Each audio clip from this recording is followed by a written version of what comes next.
Pertama sekali, Assalamualaikum. Saya ucapkan kepada Yang di-Pertua MPP, Presiden MPP, Puteri Nur Adina binti Muhammad Zubli. Okey. Dan ahli kumpulan yang lain. Terlebih dahulu saya ingin mengucapkan ribuan terima kasih kepada Cik Adina kerana telah memberi sedikit masa lapang pada malam ni untuk kita menemu duga untuk membincangkan tajuk pengaruh hedonisme barat terhadap remaja. Sebelum kita mulakan perbincangan, saya ingin memperkenalkan diri saya dahulu. Nama saya Muhammad Zamir Zarif, boleh panggil Zamir. Dan ahli kumpulan saya yang lain, boleh perkenalkan diri.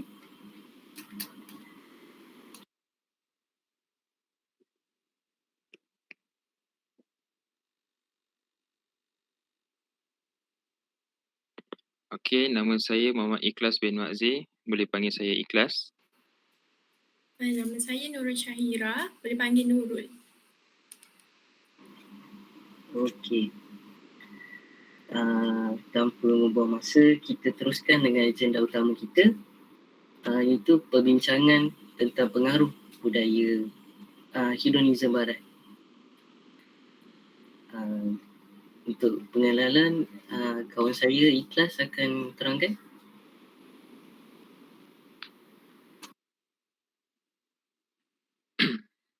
Okey, terima kasih daripada saudara Zamir. Okey, sekarang kita akan mulakan dengan pengenalan tentang hedonisme. Okey, hedonisme ini adalah fahaman falsafah bahawa keseronokan merupakan matlamat utama dalam hidup. Hedonisme juga merupakan ajaran ataupun pandangan bahawa kesenangan atau kenikmatan merupakan tujuan hidup dan tindakan manusia. Okey, itu saja pengenalannya. Okey, tanpa membuang masa, kita akan meneruskan dengan soalan pertama akan ditujukan oleh saudara Haris. Dipersilakan. Terima kasih saudara Ikhlas. Seterusnya, soalan yang pertama adalah bagaimanakah saudari mentafsirkan pemahaman budaya hedonisme yang kian bertambah di Malaysia dan apakah jenis-jenis hedonisme? Baik, terima kasih. Saya ucapkan terlebih dahulu kepada saudara Zamir, Haris, saudari Nurul dan juga saudara Ikhlas. Terlebih dahulu saya minta maaf kerana hari ini saya tak berapa sihat. Jadi kalau bercakap tu ada soset-soset, saya minta maaf. Baik, untuk soalan yang pertama tentang pengaruh hedonisme, tafsiran. Okey, pertama sekali kalau bagi saya, golongan hedonisme ni tergolong kebanyakannya daripada golongan remaja. Kalau di kalangan Malaysia lah, kalangan remaja ataupun kita boleh sering panggil adalah golongan belia. Kerana golongan belia ni terdiri daripada golongan yang berumur 18 tahun sehinggalah 29 tahun. Jadi mereka ni cenderung ke arah terlibatnya dalam ciri-ciri hedonisme. Jadi tafsiran saya adalah setiap remaja ataupun individu sebenarnya mempunyai ideologi yang berbeza. Kalau saya dengar tadi saudara Ikhlas membincangkan tentang pemahamannya adalah individu yang mempunyai matlamat hidup tentang keseronokan. Jadi keseronokan mereka ni berbeza di setiap individu, di setiap remaja. Mungkin ada remaja yang suka pergi gig dan mosh bersama rakan-rakan. Itu adalah budaya keseronokan mereka. Mungkin ada remaja yang suka pergi kelab malam. Itu adalah budaya keseronokan mereka. Sedangkan kelab malam dan juga moshing adalah kedua perkara berbeza jika saudara dan saudari tahu. Jadi tafsiran saya adalah ideologi mereka berbeza tentang budaya keseronokan dan juga kenapa saya cakap berbeza di sini kerana Malaysia sering menormalisasikan budaya liberal dari barat sekarang ni lebih daripada budaya tradisional yang kita sering ikuti dari zaman per zaman. Sekarang kita lebih kepada ke arah liberal lah. Kalau biasa kita lihat kebanyakannya kerajaan membenarkan kegiatan aktiviti yang boleh cenderung, yang boleh menggalakkan golongan-golongan remaja ini menceburi hedonisme. Sebegitulah, dan itulah pemahaman hedonisme yang bagi saya, kerana kian bertambah di Malaysia ni, sebabkan kita menormalisasikan budaya liberal daripada barat, kerana mungkin kita terlalu obses dengan kemajuan negara, kerana ada pemahaman di segelintir belia ataupun pemimpin yang mengatakan bahawa jika kita lebih cenderung ke arah barat, kita akan cenderung ke arah kejayaan. Jadi barat tu sebenarnya bukanlah semua kita perlu ikut. Di pemahaman kebudayaan hedonisme ni, mungkin mereka salah tafsiran di situ. Terwujudlah hedonisme tersebut. Tadi ada tanya ciri-ciri juga ke? Sekali? Belum? Jenis-jenis hedonisme. Kalau bagi saya, seperti yang saya sebutkan tadi lah, golongan remaja atau belia yang suka keseronokan ni berbeza. Pandangan mereka seperti yang suka mosh, kelab malam. Tidak dilupakan juga yang ada juga yang tak suka keluar rumah, tapi mereka amalkan gaya hedonisme dengan menghisap dadah, barangan terlarang di rumah mereka sendiri. Mungkin rakan-rakan sebaya kita ataupun rakan yang kita tidak kenali tapi seumuran dengan kita. Ada yang mereka tidak keluar melepak bersama rakan-rakan, tapi melakukan kegiatan itu di rumah sahaja bersama housemate ke dan sebagainya. Itulah jenis-jenis hedonisme yang saya boleh katakan kalau di kalangan golongan remaja secara spesifiknya. Okay, itu saja. Terima kasih.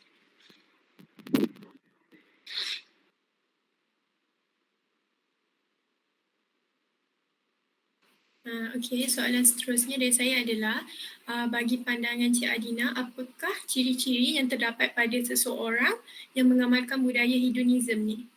Itu sahaja. Terima kasih. Baik, terima kasih saudari Nurul.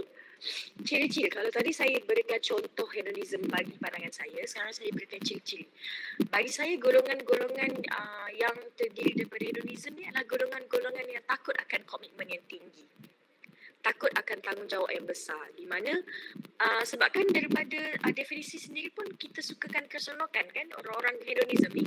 Jadi dia tidak sukakan something yang memerlukan komitmen, seperti menjadi perwakilan pelajar contohnya, memerlukan tanggungjawab yang sangat besar, komitmen yang sangat tinggi, dan anda perlu membahagikan masa.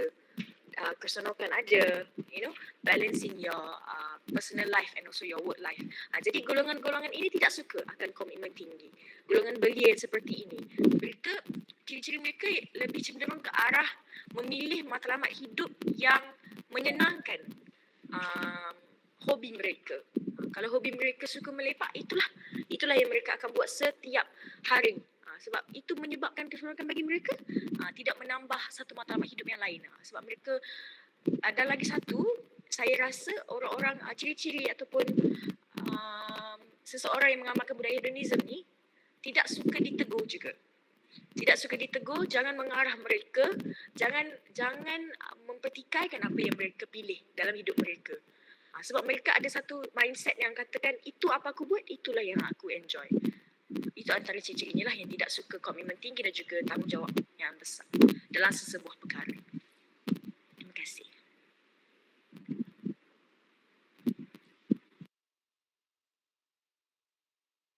Arahan untuk soalan kedua tadi. Okey, seterusnya apakah pandangan Encik terhadap remaja yang kurang pendidikan agama? Adakah ia penyumbang terbesar terhadap budaya hedonisme ini ataupun ada punca-punca lain yang menyebabkan remaja lebih mudah terpengaruh dengan budaya? Alright, baik. Terima kasih. Terima kasih saudara Ikhlas. Yang pertama sekali, saya ingin sentuh tentang pegangan agama ni. Kita sebenarnya rakyat Malaysia, seumumnya lah masyarakat Malaysia, sering mengaitkan kurang pegangan agama dengan tingkah laku yang tidak baik. Memang sering. Kalau contohlah kau tak beragama, kau memang akan terjerumuslah untuk melakukan perkara yang tidak baik. Sebenarnya persoalan ini sangat subjektif, bergantung kepada individu. Tetapi yang saya boleh katakan saya tidak setuju jika ia menjadi asbab utama seseorang itu tergolong dari golongan hedonisme jika pegangan kurang agama. Sebab bagi saya, jika seseorang itu mempunyai pegangan agama yang sangat kuat pun, jika tersalah pilih jalan, tersalah pilih rakan, tersalah pilih hobi lah orang katakan, boleh juga terjerumus dalam golongan-golongan seperti ini. Sebab mereka ni agama kita sendiri tu tidak menjaminkan perangai kita akan baik. Itu yang saya selalu pegang. Sebab sepakai macam mana orang kata, setutup aurat awak macam mana pun, di mana dengan orang yang tidak tutup aurat, entah orang yang tidak tutup aurat tu lagi bagus daripada awak yang tutup aurat sepenuhnya. Ada yang berkatakan sebegitu kan. Sebab tu saya luaskan pandangan saya dalam soalan ini. Saya tidak menyokong jika masyarakat meletakkan pegangan agama sebagai asbab utama golongan-golongan remaja ini tergolong dari golongan hedonisme. Tapi ia boleh jadi salah satu asbab. Sebab agama juga penting dalam kehidupan. Kita tak boleh letak tepi walaupun kehidupan kita adalah liberal. Okay, mungkin kita tidak mempercayai sangat-sangatlah benda-benda sebegini ke sebagainya. Tetapi agama itu tetap penting dalam kehidupan. Ia tetap menjadi satu panduan hidup kita. Tetapi bukanlah asbab utama seseorang itu tergolong dari golongan hedonisme. Itu jawapan saya lah.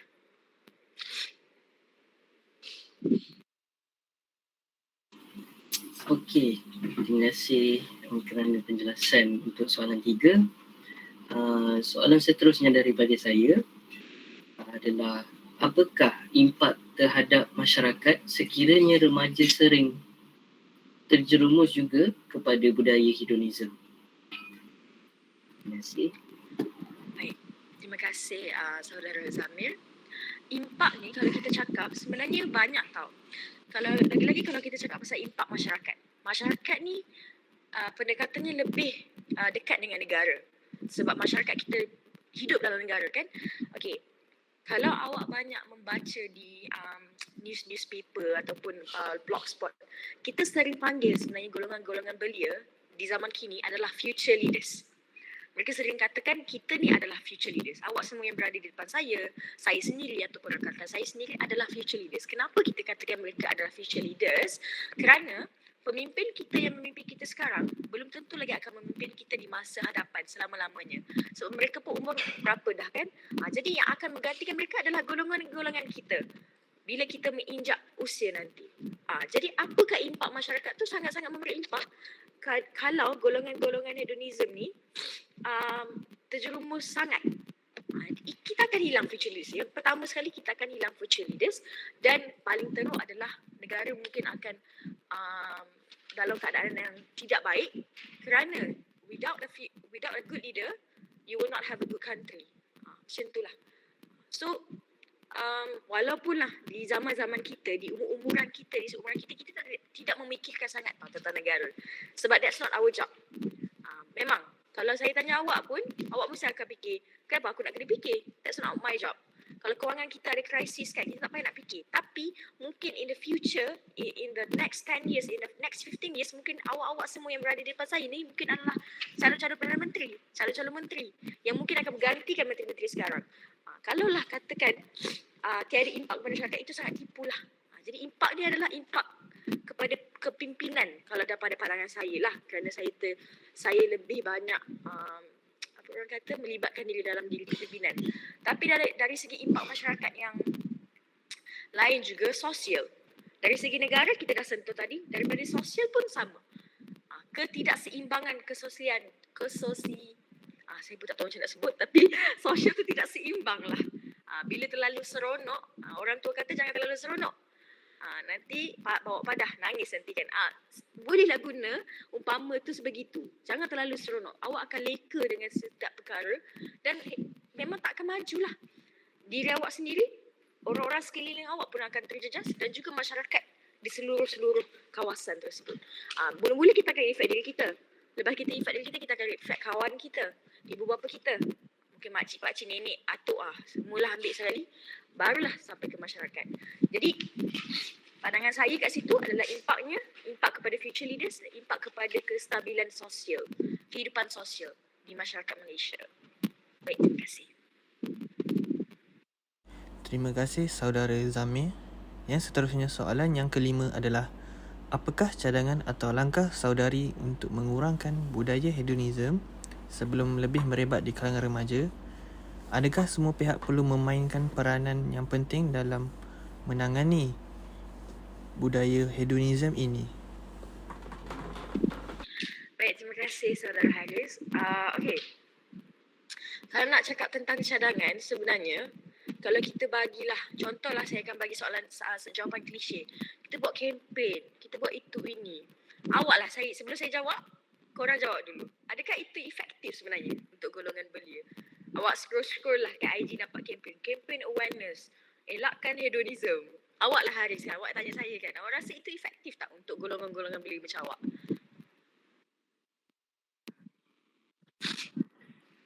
Betul. Tidak efektif. Betul kan? Tidak efektif. Sebab saya sendiri, walaupun saya seorang pemimpin, kalau saya nampak ads macam tu, saya skip. Sebab tidak menarik perhatian. Kenapa saya nak kena tengok? Dah kenapa kau ni kan? Macam tu. Jadi, kalau katakan di zaman SPM dulu, kita akan jawab membuat kempen, membuat itu. Tapi kita sebenarnya berpijak di bumi yang nyata, kita tak akan buat kempen. Tidak memberikan impak. Kenapa kita nak buang duit buat banner, buat banting, buat promosi ads di online, tapi benda tu tak benefit pun untuk golongan belia. Sebenarnya golongan belia ni, kita semua ni, awak suka tak diarah? Awak suka tak dimarah? Zamil lah awak jawab. Awak suka tak dimarah ataupun diarah? Sebenarnya tak. Saya Tak kan? Hmm. So obedient macam mana pun awak, contohlah Nurul, mungkin saudara Nurul adalah perempuan cenderung ke arah mendengar kata orang kata, tapi dia takkan suka. Sebab golongan kita, zaman kita ni memang tak boleh ditegur. Macam aku dah bunyi camak aku. Tapi tak boleh ditegur. So apa yang saya boleh sarankan adalah, kalau saya nak cakap sekarang, saya bukan pakar. Tapi kita boleh buat research dulu. Ada tim research di mana, apakah pendekatan yang paling terbaik untuk golongan-golongan belia seperti ini. Kalau pada pandangan saya, sebagai saya adalah pelajar TESOL, sekarang saya sedang menjalani latihan praktikal di sekolah menengah. Sekolah menengah ni adalah golongan belia jugalah, ke arah belia, golongan remaja yang sedang mengalami fasa-fasa rebel orang kata kan, nak support, nak itu, nak ini. Itu golongan-golongan hedonism tu. Ada student saya. Tapi, kita boleh lihat cara diorang berbeza bila bercakap dengan saya, cikgu praktikal yang umur-umur muda-muda dengan cikgu yang dah berumuran sedikit, mereka agak berbeza. Mereka tapis sedikit apa yang mereka nak cakap berbanding dengan saya. Jadi, kalau di Islam juga mengajar, di seumuran remaja, kita perlu jadikan anak kita sebagai kawan. Jadi pendekatannya pun perlu seperti kawan. Bukanlah kau kata kau kena kawan dengan 1,000 orang rakyat tu, tidak. Macam nak jadi kawan 1,000 orang rakyat. Tapi pendekatan itu menggunakan cara tersebut. Cara yang friendly user di mana cuba pahami dan selami jiwa mereka. Macam saya kan, saya ada kawan yang suka mosh. Tapi saya tak faham kenapa dia suka mosh. Jadi saya cuba selami, saya pergi lagi mosh tu. Tapi saya tak boleh, saya tak faham. Saya rasa macam, dah kenapa kau ni terlompat-lompat. Tapi dia suka. Dia rasa macam lompat tu adalah seronok. Jadi saya tanya dia, apa yang buatkan kau seronok? Jadi, kawan saya ni ada ADHD kalau tidak salah saya. Jadi, melompat tu, dia rasa macam keseronokan yang sangat-sangat best dengan kawan-kawan dia. Dia tak kepala. Jadi saya kata, sebenarnya tak baik tau. Tak elok. Cubalah elak-elakkan. Dia dengar je sebab kita jadi kawan dia kan. Cuba kalau saya jadi macam mak dia. Saya cakap, ayahlah membuang masa beli konsert-konsert gig ni, malang galau lah, jadah ni, mosh-mosh ni. Apa ni? Dia orang takkan dengar. Dia orang akan rasa macam, you don't know a thing. Dia kata macam tu. Awak jangan atur hidup saya. Itu remaja sekarang. Awak sendiri pun yang berada di depan saya. In fact, saya sendiri. Contoh saya nak join MPP, mak saya cakap jangan. Tapi saya cakap nak. Saya cakap itu boleh membantu saya. Mak saya cakap tak. Mak saya cakap busy nanti. Itulah, berbeza tau pandangan orang. Jadi apa yang kita boleh buat adalah cari pendekatan yang lebih friendly kepada golongan-golongan remaja ni. Lebih memahami mereka. Kadang-kadang bila kita letak diri kita dalam diri mereka, mungkin ada sedikit nasihat-nasihat kita yang boleh sentuh hati mereka. Saya nak share lah pengalaman saya sebelum habis ni. Saya ada seorang rakan, nama akan dirahsiakan. Jadi dia, saya boleh katakanlah tergolong dalam golongan hedonism lah. Okay? Saya tak kata saya baik pun, tapi saya ada kawan-kawan sebegitu. Tapi bila saya bercakap dengan dia kan, sebenarnya pengetahuan dia lebih banyak daripada saya yang tidak buat apa yang dia buat. Ini satu benda yang sebenarnya kita tak tahu tau. Sebenarnya golongan masyarakat kita selalu rasa macam, oh kalau budak ni hanyut, teruklah dia. Tak ada otak lah dia. Tapi sebenarnya mereka bila kita bercakap dengan dorang lebih banyak ilmu daripada kita. Jadi jangan pandang rendah lah satu. Itu dah satu pendekatan yang bagus. Jangan pandang rendah kepada masyarakat-masyarakat ini. Kalau kita awal-awal dah guna pendekatan pandang rendah kepada mereka tak ada hati tau nak cakap, nak dengar cakap kita. Jadi bila saya bercakap dengan dorang kan, sebenarnya dorang ada rasa macam nak stop buat benda tu. Tak nak dah. Contohlah kan, isap dadah ke apa ke, dah tak nak dah sebenarnya. Tapi as you know, taking illegal things like that akan jadi addiktif, betul tak? Dia sangat addiktif. Jadi agak susah. Tapi mereka nak. Slowly. Bila kita tanya pasal agama, tadi awak tanya soalan nombor 3 kan, tentang pegangan agama. Diorang punya pegangan agama lagi tinggi daripada saya sebenarnya. Lagi bagus. Jawab soalan awak ambil titas kan? Jawab soalan saya boleh tanya diorang sebenarnya. Saya yang tak tahu. Saya tanya diorang tahu jawapan dia apa. Padahal diorang golongan hedonism. Abang kata awak ni kan. Tapi diorang lagi padu. Sebab tu saya tak setuju pegangan agama tu dikait dengan hedonism. So saya kata, cara kita nak tarik mereka daripada tak buat benda tu adalah tanya mereka. Kenapa mereka buat benda tu? Kalau perasan lah ada satu channel TV, kadang-kadang diorang interview masa-masa rogol ataupun bukan masa rogol sebenarnya. Perempuan-perempuan yang terhanyut. Macam mengandung dan sebagainya kan. Diorang sensor muka tu. Kan wartawan tu akan tanya kenapa. Dan dia akan beranikan diri tanya. Dan slowly dia akan bergerak ke arah pemulihan. Itulah bagi saya, that is the best pendekatan yang kita boleh buat sekarang. Sebab budak-budak sekarang dah tak main, dah tak jalan dah dengan kempen ke, dengan marah-marah ke dan sebagainya. Try cari cara yang lebih efektif, lebih user friendly orang kata. Well, you can use Instagram, buat poll kan, macam tu. Kunci utama adalah remaja, belia akan berubah bila diorang ada matlamat hidup. Sebenarnya, betul. Saya dulu di zaman diploma pun tak ada rasa matlamat hidup pun. Saya rasa nak main je. Tapi bila masuk degree baru saya ada rasa macam, okay, saya perlu capai satu tahap ni sebab saya nak kerja dah. Kalau saya tak ada benda ni, macam mana saya nak kerja? Diorang akan berubah bila mereka nampak matlamat hidup mereka. Jadi peranan kita semua ni adalah bantu mereka untuk nampak matlamat hidup mereka. Jadi kalau tanya peranan tu, semua main peranan.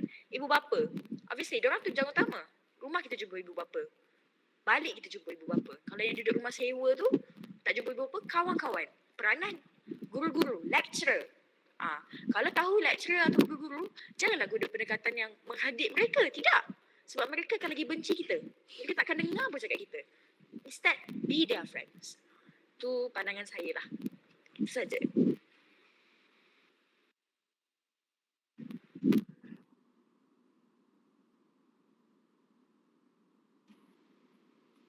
Okey. Sebelum kita menutupkan temu duka ni, ada apa-apa ahli kumpulan saya nak tanya selain temu duka ni?